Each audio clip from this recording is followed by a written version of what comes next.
ஆதி பகவன் முட்டற்றே உலகு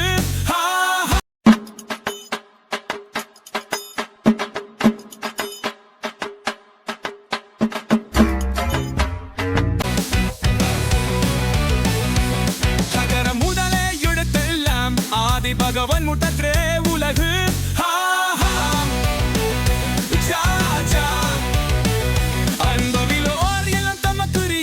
அன்புடைய அரழும்பு முடையர் பெயர்க்கு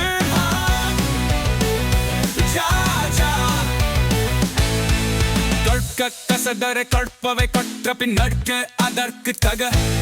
தன்தனை தூரும் மனுக்கே நீ மாந்தற்கு தக்கனை கூறும் அறிவோ என்னென்ப ஏனை எழுத்தென்ப இவள் விரண்டும் கண்ணென்ப வாழும் உயிர்